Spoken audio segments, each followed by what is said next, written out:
जय हिंद प्यारे साथियों, कैसे आप सभी। प्रगति परिवार एक बार फिर से आप सभी प्यारे साथियों का हार्दिक स्वागत अभिनंदन करता है। साइंस की प्रैक्टिस सेट हम देख रहे हैं और जहां पर 25-25 प्रश्नों की श्रृंखला आपके लिए लाई जा रही है। ये तीसरी वीडियो है और जो भी प्रश्न आपके सामने आ रहे हैं ये सारे प्रश्न प्रीवियस ईयर यूपीपी, यूपीएसआई और जेल वार्डर जो परीक्षाओं में क्वेश्चन पूछे गए हैं वही प्रश्न है। हालांकि शुरुआत हमने साइंस से की है और बाकी के जो क्वेश्चन पूछे गए हैं अदर पार्ट में जीके वाले में, जहां भूगोल, राजनीति, इतिहास, उनको भी हम देखेंगे। लेकिन पहले शुरुआत हमने की है साइंस से। और आगामी जो एग्ज़ाम आपके आने वाले हैं यूपीपी, रेलवे, किसी भी एग्ज़ाम के लिए ये आप वीडियो आपके लिए बहुत ज़्यादा हेल्पफुल होने वाली है। और रेलवे के लिए तो सबसे ज़्यादा मस्ट होने वाली है, और यूपीपी और या फिर जो भी एग्ज़ाम आ रहे हैं उन सब के लिए भी इम्पोर्टेंट है, क्योंकि जो भी क्वेश्चन लिए गए हैं प्रीवियस ईयर है, यूपीपी, यूपीएसआई के क्वेश्चन आप यहाँ देख भी रहे हैं, तो क्वेश्चन आपके लिए इम्पोर्टेंट होने वाले हैं। वीडियो में आप अंत तक जरूर बने रहिएगा। उम्मीद है कि वीडियो आपको पसंद भी आएगी। तो चलिए शुरुआत करते हैं बिना टाइम को वेस्ट किए हुए आज की क्लास को। पहला क्वेश्चन आपके सामने दिख रहा है। यहाँ क्वेश्चन है कि कुएं का पानी शुद्ध करने के लिए, कुएं का पानी शुद्ध करने के लिए प्रयुक्त की जाती है। तो मतलब ये है कि कुएं के पानी को शुद्ध करने के लिए हम किस गैस का प्रयोग करते हैं। पहला ऑप्शन ऑक्सीजन लिखा है, अमोनिया है, क्लोरीन है और नाइट्रोजन है। जो इसका सही जवाब हो जाएगा, इसका जवाब है क्लोरीन गैस। क्लोरीन गैस का हम प्रयोग करते हैं पानी को शुद्ध करने के लिए। और अगर यहाँ ध्यान दें, क्लोरीन के अलावा भी जो आपका ब्लीचिंग पाउडर होता है, ब्लीचिंग पाउडर का भी हम प्रयोग करते हैं। और लाल दवा का नाम आपने सुना भी होगा, तो ब्लीचिंग पाउडर का भी हम प्रयोग करते हैं। ब्लीचिंग पाउडर का रासायनिक जो सूत्र होता है CaO और Cl2 भी होता है। तो हम ध्यान दें, यहाँ क्लोरीन आ भी रहा है, तो क्लोरीन का प्रयोग करके भी हम पानी को शुद्ध कर सकते हैं। और वैसे ब्लीचिंग पाउडर से भी और जो लाल दवा होती है उससे भी हम पानी को शुद्ध कर सकते हैं। चलिए बढ़ते हैं अगले प्रश्न को। जो अगला प्रश्न है यहाँ पूछा जा रहा है कि कौन सा रोग बैक्टीरिया के कारण होता है। तो जो ऐसा रोग जीवाणु की वजह से होता है, जीवाणु से होने वाला रोग आपको ढूंढना है। जीवाणु से होने वाला रोग, पहला ऑप्शन लिखा है इन्फ्लुएंजा है। तो इन्फ्लुएंजा तो वायरस से होता है, मतलब विषाणु से होता है, तो ये तो ऑप्शन गलत हो जाएगा। अगला देखेंगे आप चेचक, चेचक भी विषाणु से होता है, वायरस से होने वाला रोग है, तो ये भी गलत हो जाएगा। अगला है जुखाम है, जुखाम भी विषाणु वायरस से होता है। और एक अंतिम ऑप्शन आपके पास बच रहा है निमोनिया, और यही आपका सही जवाब हो जाएगा। जीवाणु या फिर बैक्टीरिया से यही रोग होता है, निमोनिया। और निमोनिया से अगर पूछा जाए कि हमारे शरीर का कौन सा अंग प्रभावित होता है, तो निमोनिया से प्रभावित होने वाला अंग आपका यकृत हो जाएगा। यकृत या फिर लीवर आपका, फेफड़ा आपका प्रभावित होता है। फेफड़ा आपका प्रभावित होता है निमोनिया की बीमारी में। आगे बढ़ते हैं। और यकृत प्रभावित होता है पीलिया में, हेपेटाइटिस में, इनमें आपका यकृत या फिर लीवर प्रभावित होता है। तो आपके लंग्स या फिर फेफड़े प्रभावित हो जाते हैं निमोनिया के कारण से। चलिए बढ़ते हैं अगले प्रश्न की ओर। जो अगला प्रश्न है यहाँ पूछा जा रहा है कि पादप वायरस TMV, पादप वायरस TMV का पूरा नाम क्या है। जो भी वायरस आपको यहाँ दिख रहा है, ये वायरस ऐसा वायरस है जो सबसे पहले इवानोवस्की द्वारा तंबाकू के पत्ते में खोजा गया था। जो तंबाकू का पत्ता है वहीं पर सबसे पहले खोजा गया था, वहीं पर सबसे पहले खोजा गया था ये वायरस है। और इसको खोजा किसने था? इवानोवस्की ने। आपसे नाम पूछा जा रहा है कि पादप वायरस TMV का पूरा नाम क्या है। तो तंबाकू के पत्ते में खोजा गया था, तो आप जवाब भी ढूंढेंगे tobacco mosaic virus. Tobacco mosaic virus इसका बिल्कुल राइट जवाब बन जाएगा। बढ़ते हैं अगले प्रश्न को। अगला प्रश्न है यहाँ पूछा जा रहा है कि कौन सा विटामिन C का दूसरा नाम है। तो विटामिन B6 का दूसरा नाम है, विटामिन B6 का दूसरा नाम है। तो विटामिन B6 का दूसरा नाम आपको ढूंढना है। तो विटामिन B6 का नाम ढूंढने से पहले आप यहाँ देख लीजिए जो विटामिन है उनके जो अदर नाम है हमने यहाँ लिख रखे हैं। विटामिन ए को आप रेटिनॉल कहते हैं, शायद आपको वहाँ दिख ना रहा होगा इसलिए हम यहाँ लिख दे रहे हैं। विटामिन ए को रेटिनॉल कहते हैं, इसका रासायनिक नाम है। जबकि विटामिन B1 को हम बोलते हैं, बी का पूरा ग्रुप होता है, बी फैमिली होती है, तो विटामिन B1 को हम थायमिन बोलते हैं, विटामिन B1 को थायमिन बोलते हैं। जबकि विटामिन B2 की बात की जाए तो इसको बोलते हैं राइबोफ्लोविन बोलते हैं, राइबोफ्लोविन बोलते हैं। और जबकि विटामिन B3 की बात की जाए तो इसको हम बोलते हैं, विटामिन B3 को पेंटोथोनिक बोलते हैं, पेंटाथोनिक अम्ल बोलते हैं, पेंटाथोनिक अम्ल बोलते हैं, जबकि विटामिन B5 को हम बोलते हैं निकोटिनिक अम्ल बोलते हैं, निकोटिनिक अम्ल बोलते हैं। विटामिन B5 को निकोटिनिक अम्ल बोलते हैं, निकोटिनिक अम्ल बोलते हैं। और जबकि विटामिन B6 को हम पायरिडॉक्सिन बोलते हैं, पायरिडॉक्सिन बोलते हैं। विटामिन B6 को पायरिडॉक्सिन बोलते हैं। और विटामिन B7 को हम बायोटीन बोलते हैं, बायोटीन बोलते हैं। और विटामिन B7 को विटामिन H भी कहा जाता है। विटामिन B9 को हम फॉलिक अम्ल बोलते हैं, फॉलिक अम्ल बोलते हैं, या फिर फॉलिक एसिड कहते हैं, फॉलिक अम्ल बोलते हैं।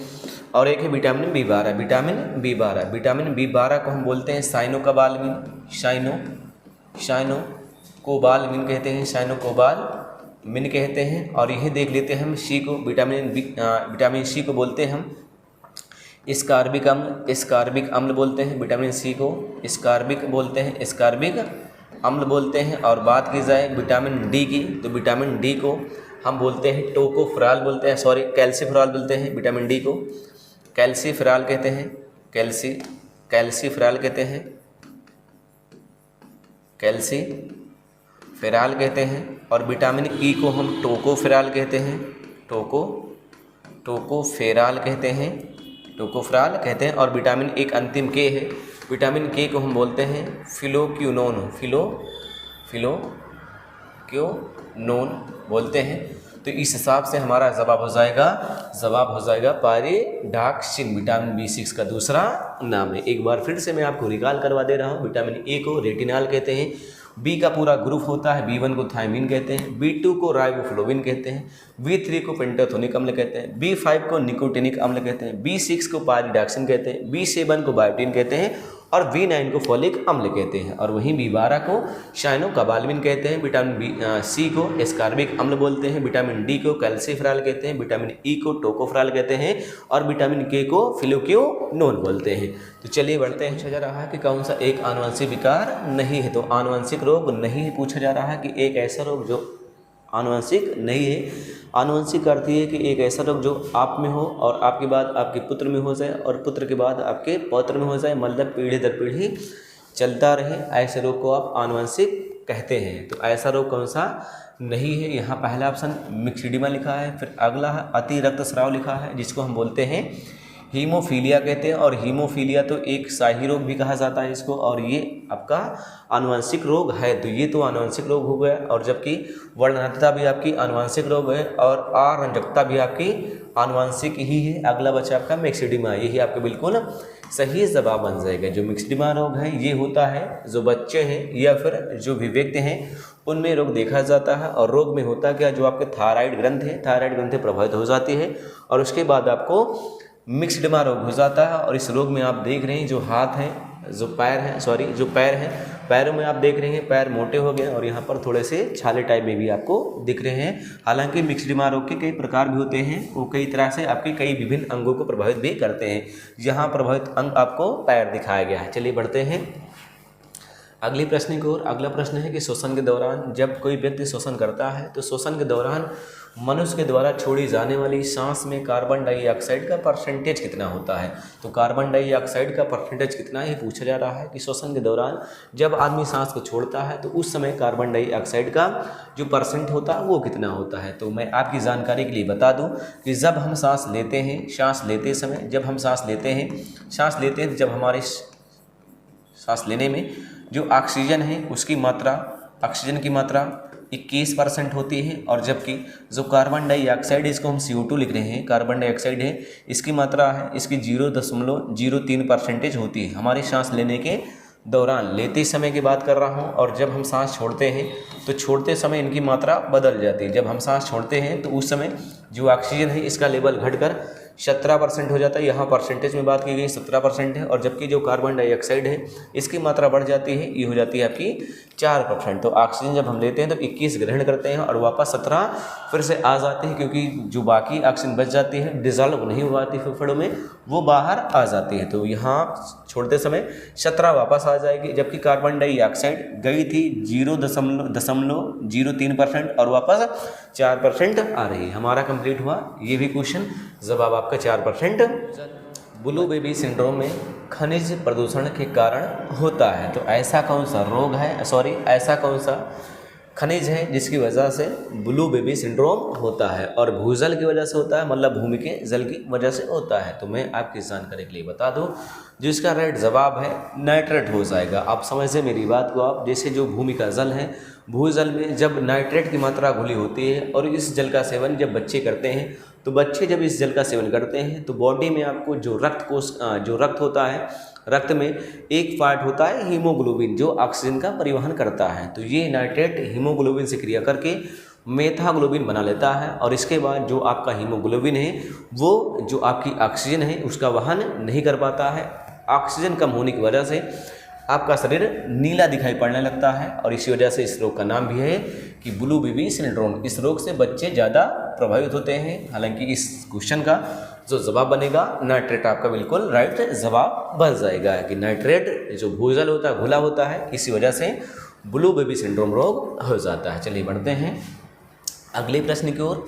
अगला प्रश्न है कि छोटी आंत की उंगली की तरह, छोटी आंत की उंगली की तरह का छोटा हिस्सा जो पोषक तत्वों को सोख लेता है। आप जान भी रहे हैं कि जो आपकी बॉडी का छोटी आंत है, छोटी आंत में सबसे ज़्यादा पाचन भी होता है, और पाचन के बाद यहीं से जो आपके तत्व होते हैं इनको शरीर द्वारा अवशोषित भी किया जाता है। तो शरीर यहीं से जो तत्व होते हैं जो आवश्यक होते हैं उनको शरीर अवशोषित भी कर लेती है। तो आपसे पूछा जा रहा है कि कौन सा वह अंग है जो छोटी आंत में पाया जाता है और वो तत्वों को अवशोषित कर लेता है। हालांकि यहाँ विली लिखा गया है, विली और विलाई भी एक शब्द होता है, विली और विलाई।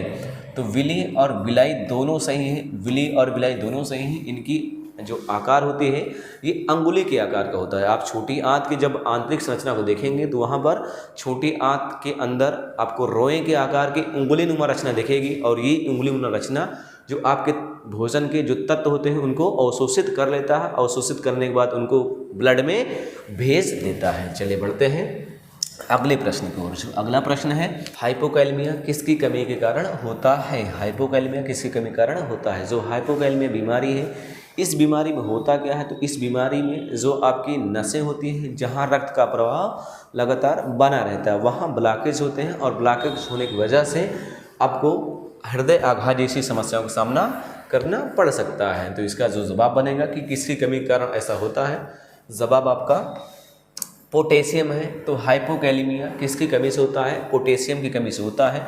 नसों में ब्लॉकेज होता है और उसके बाद हृदय आघात जैसी नौबत बन जाती हैं। बढ़ते हैं अगले क्वेश्चन की ओर। अगला क्वेश्चन है जो बौनापन है। बौनापन आपने देखा भी होगा, ऐसे बच्चों को आपने देखा भी होगा। जो बौनापन है, तो बौनापन बच्चों को होने वाला बौनेपन का रोग जिसमें बच्चे छूटे रह जाते हैं, बढ़ नहीं पाते। बौनेपन का रोग किस कमी के कारण होता है। आपसे कमी पूछा जा रहा है कि किसकी वजह से बौनेपन का रोग होता है। यहाँ आप देख भी रहे हैं इनकी साइज को, और इनकी भी साइज को आप देख ही रहे हैं। ये सब बौनेपन का शिकार ही हैं, और आपके आसपास भी कोई ना कोई ज़रूर होगा।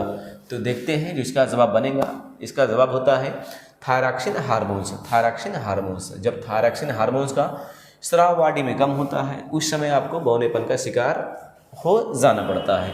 तो थायरॉक्सिन हार्मोन्स की वजह से बौनेपन का शिकार लोग हो जाते हैं। बढ़ते हैं अगले प्रश्न की ओर। अगला प्रश्न है कि कौन सा यौन संचालित रोग नहीं है। कौन सा यौन संचालित रोग नहीं है। पहला ऑप्शन है क्लाइमाइडिया है, अगला है गोनोरिया है, अगला टाइफस है, अगला है यकृत शोथ ख, या फिर हेपेटाइटिस बी। हम जान भी रहे हैं कि हेपेटाइटिस जो बी होता है, हेपेटाइटिस बी होता है, यह एक यौन संचालित रोग नहीं है, और यह प्रभावित करता है आपके यकृत को, या फिर यकृत को हम कह सकते हैं, या फिर अंग्रेजी में हम लीवर कहते हैं, या फिर देसी भाषा में इसको हम करेजा भी कहते हैं। तो तीन नाम इसके हैं, यकृत है, लीवर है, करेजा है। आपको यहाँ दिख भी रहा है जहाँ से पित्त रस का उत्पादन किया जाता है। तो यकृत शोथ या फिर हेपेटाइटिस बी में जो आपका लीवर है प्रभावित होता है, और यह एक यौन संचालित रोग नहीं है। बढ़ते हैं अगले प्रश्न की ओर। और यह रोग जीवाणु की वजह से होता है। बढ़ते हैं अगले प्रश्न की ओर। यहाँ अगला प्रश्न है कि सर्वोत्तम गुणवत्ता वाला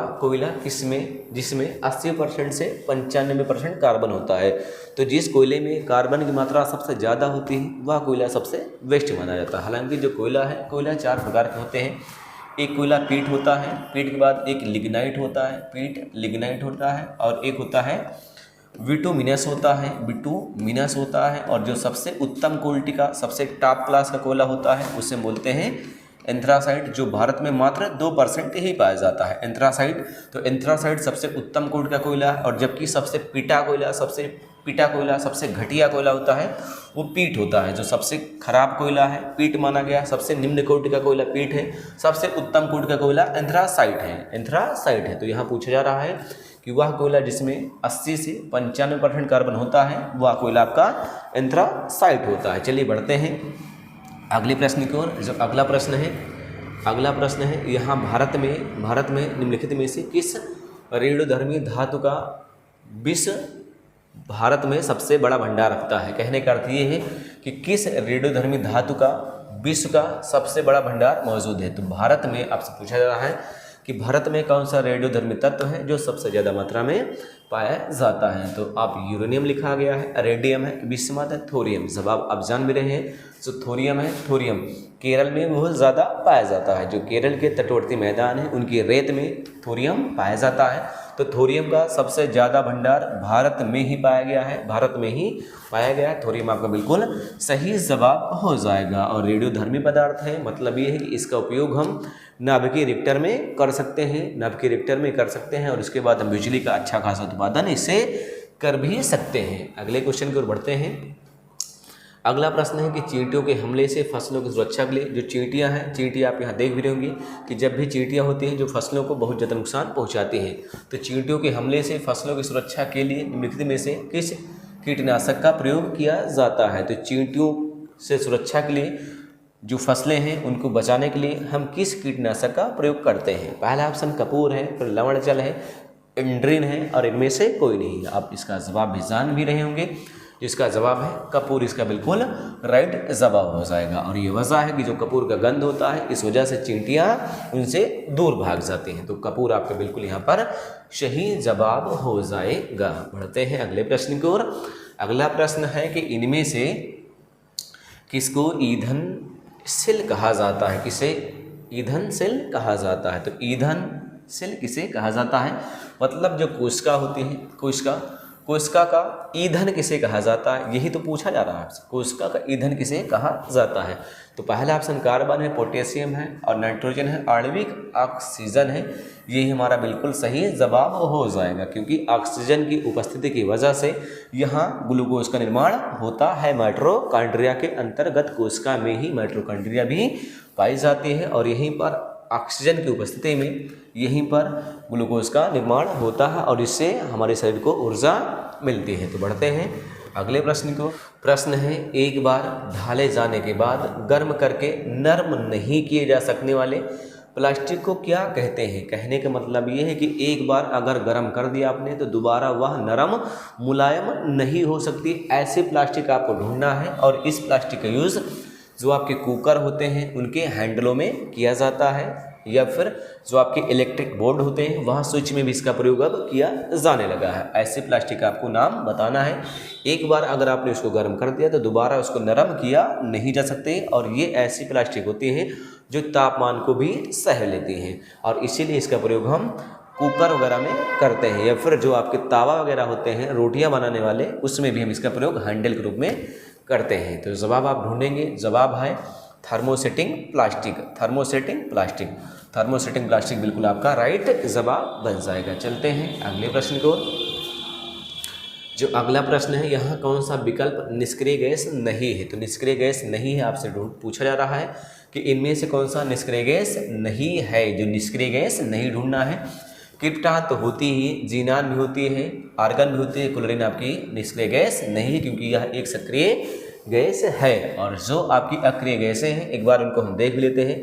अक्रिय गैस आपकी हीलियम होती है, नियान होती है, आर्गन होती है, क्रिप्टॉन होती है, जीनान होती है, रेडान होती है। ये गैसें आपकी अक्रिय गैस के श्रेणी में रखी गई है। एक बार फिर से आप देख लीजिए, हीलियम है, नियान है, आर्गन है, क्रिप्टॉन है, जीनान है और रेडान है, ये सभी अक्रिय गैस हैं। तो क्लोरीन क्या आपकी सक्रिय गैस मानी जाती है, क्रियाशील गैस होती है। बढ़ते हैं अगले प्रश्न की तरफ। अगला प्रश्न है कि साधारण नमक है, साधारण नमक है, तो इसका जवाब तो हर एक बच्चा जान रहा होगा, इसको हमें बताने की शायद आवश्यकता भी नहीं है। जो साधारण नमक होता है उसको हम बोलते हैं सोडियम क्लोराइड कहते हैं। तो सोडियम क्लोराइड आपका बिल्कुल सही जवाब हो जाएगा। यहाँ आपको नमक दिख भी रहा है। आगे बढ़ते हैं।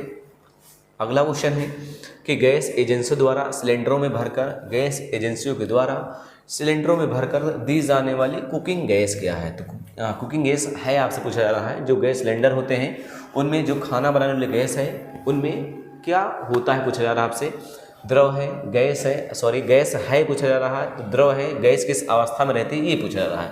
द्रव है, गैस है, ठोस है, एक घोल है। तो आप जान भी रहे हैं कि इसका नाम होता है एलपीजी और इसका फुल फॉर्म भी होता है liquefied petroleum gas. Liquefied petroleum gas, द्रवित पेट्रोलियम गैस कहा जाता है। द्रवित मतलब ये सीधा सीधा यह द्रव अवस्था में रहती है। आप कभी सिलेंडर उठाएं और थोड़ा सा इसे हिला के देखें तो आपको ऐसा लगेगा कि वहाँ अंदर कुछ भरा हुआ है और वो हिल रहा है, जैसे बाल्टी में पानी हिलता है, इस टाइप से। चलिए बढ़ते हैं अगले प्रश्न की ओर। जो अगला प्रश्न है, अल्फ्रेड नोबल ने किसका आविष्कार किया था? अल्फ्रेड नोबल ने किसका आविष्कार किया था? यहाँ आपको दिख भी रहा है, एक विस्फोटक पदार्थ होता है जो बहुत ही घातक होता है। माइक्रोफोन का, टाइपराइटर का, डायनामाइट का, ग्रामोफोन का। अब आपने जवाब ढूंढ भी लिया होगा, इसका जवाब है डायनामाइट होता है, जो एक विस्फोटक है। अल्फ्रेड नोबल ने इसका आविष्कार किया था और अल्फ्रेड नोबल की याद में नोबल पुरस्कार भी दिया जाता है, जो 6 क्षेत्रों में दिया जा रहा है। चलिए बढ़ते हैं अगले प्रश्न की ओर। अगला प्रश्न है कि कौन बायोडीजल पौधा है? जो बायोडीजल है पूछा जा रहा है कि बायोडीजल पौधा है एक ऐसा पौधा जिससे हम बायोडीजल प्राप्त करते हैं। पौधा आपको यहाँ दिख भी रहा है। इसको हम अंग्रेजी में जेट्रोफा बोलते हैं। जेट्रोफा अंग्रेजी में कहते हैं, जेट्रोफा अंग्रेजी में कहते हैं, जबकि इसको हिंदी में हम रतन जोत कहते हैं। हिंदी में रतन जोत कहते हैं। इसका बिल्कुल सही जवाब हो जाएगा। इससे हम बायोडीजल का निर्माण कर लेते हैं। बढ़ते हैं अगले प्रश्न की ओर। अगला है कि पीतल किसका मिश्रण है? तो मतलब ये है जो पीतल होता है मिश्र धातु है। तो पीतल किससे मिलकर बना है? पीतल किससे मिलकर बना है पूछा जा रहा है। पीतल किससे मिलकर बना है? और पीतल के बने आइटम तो आपने जरूर देखे होंगे। जो पीतल है किससे मिलकर बना है? तो पीतल तांबा और जस्ता से मिलकर बना है। तांबा और जस्ता से मिलकर बना है। और क्या मिलकर बना है? तो पीतल मिलकर बना है। तो आप ध्यान रखें, ट्रिक भी इसकी है कि पिताजी, अगर हम यहाँ पिताजी लिखें तो पिताजी में सब कुछ आ जाएगा। पी से पीतल हुआ, ता से तांबा, जा से जस्ता। पिताजी एक शॉर्ट ट्रिक है ताकि आप माइंड में इसको सेट कर पाएँ, क्योंकि क्वेश्चन इंपॉर्टेंट है। तांबा और जस्ता से मिलकर आपका पीतल बना हुआ है। बढ़ते हैं अगले प्रश्न की ओर। जो अगला प्रश्न है, सोडियम किसमें रखा जाता है? जो सोडियम है बहुत ज़्यादा क्रियाशील होता है और यह इतनी मुलायम धातु होती है कि इसको हम चाकू से आसानी से काट सकते हैं। चाकू से बिल्कुल आसानी से काट सकते हैं। तो सोडियम को किसमें रखा जाता है? पहला ऑप्शन मिट्टी के तेल है, पानी है, सरसों का तेल है, निर्वात है। तो इसका जवाब बन जाएगा मिट्टी के तेल में। मिट्टी के तेल में हम सोडियम धातु को रखते हैं, क्योंकि ये धातु बहुत ज़्यादा क्रियाशील होती है और जैसे ही हवा के संपर्क में आती है ये जलने भी लगती है। बढ़ते हैं अगले प्रश्न की ओर। जो अगला प्रश्न है, फलों को पकाने के लिए जो फल होते हैं इनको पकाने के लिए कौन सी गैस प्रयोग की जाती है? तो फलों को पकाने के लिए किस गैस का प्रयोग करते हैं? तो यहाँ है क्वेश्चन में लिखा गया है, पहला ऑप्शन एसिटिलीन है, एथिलीन है, मीथेन है, प्रोपेन है। अगर इसको आप थोड़ा ध्यान देंगे तो इसका जो जवाब बनेगा, जवाब आपका एसिटिलीन बनेगा। एसिटिलीन, हालांकि एथिलीन भी पकाती है फल को, लेकिन आपका जवाब ये कब बनेगा सुनिए ध्यान से। अगर क्वेश्चन आपसे पूछा गया होता कि फल को प्राकृतिक रूप से नेचुरली तरीके से कौन सी गैस पकाती है तो एथिलीन हो जाएगा। अगर क्वेश्चन आपसे ऐसा पूछा जाए कि फल को कृत्रिम तरीके से, आर्टिफिशियल, मानव द्वारा कैसे पकाया जाता है, तो एसिटिलीन का मतलब ये है, एसिटिलीन से मतलब ये है कि पौधे में अगर कोई फल पक रहा है तो वहाँ एथिलीन गैस काम करेगी, और जबकि अगर कोई मानव पका रहा है तो उसके लिए क्या एसिटिलीन गैस काम करेगी। आई होप क्वेश्चन को आप अच्छे से समझ गए होंगे। बढ़ते हैं अगले प्रश्न को। एक बार फिर से मैं समझा दे रहा हूँ आपको। एथिलीन जो होती है, एथिलीन ये प्राकृतिक रूप से फल को पकाती है, और जबकि एसिटिलीन ये कृत्रिम रूप से फल को पकाने में मददगार होती है। बढ़ते हैं अगले प्रश्न को। अगला प्रश्न है कि सोने के साथ कौन सी धातु मिलाई जाती है? क्वेश्चन रिपीटेड कई बार हो चुका है कि सोने के साथ कौन सी धातु मिलाई जाती है? सोने के साथ कौन सी धातु मिलाई जाती है? तो जवाब आप जान ही रहे हैं, तांबा आप मिलाते हैं। तांबा यहाँ पर आपको दिख भी रहा है। सोने के साथ हम तांबा को मिलाते हैं, क्योंकि बिना तांबा को मिलाए गए सोने से हम आभूषण नहीं बना पाते हैं, क्योंकि यह बहुत मुलायम होता है। बढ़ते हैं अगले प्रश्न की ओर। शुद्ध यूरेनियम किसमें पाया जाता है? जो यूरेनियम है एक आपका रेडियोधर्मी पदार्थ है, जिसका उपयोग हम नभ के रिक्टर, नभ के भट्टियों में करते हैं। तो यहाँ पूछा जा रहा है कि शुद्ध यूरेनियम किसमें पाया जाता है। हालांकि आपने सुना भी होगा यूरेनियम 235 के बारे में, यही आपका बिल्कुल सही जवाब बन जाएगा। बढ़ते हैं अगले प्रश्न की ओर। अगला प्रश्न है नहीं, अगला प्रश्न आपके टोटल 27 प्रश्न हुए। हमने 25 क्वेश्चन कहा था, 2 क्वेश्चन आपके लिए ज़्यादा था। वीडियो आपको ज़रूर पसंद आ रही होगी। अगर वीडियो आपको पसंद आ रही है तो प्लीज़ वीडियो को आप लाइक करिए। चैनल पे नए हैं तो चैनल को आप सब्सक्राइब भी कर लीजिए, और हो सके तो अपने मित्रों में से शेयर भी करिए। वीडियो में अंत तक बने रहने के लिए आपका बहुत बहुत धन्यवाद। मिलेंगे फिर से अगली वीडियो में, तब तक के लिए जय हिंद।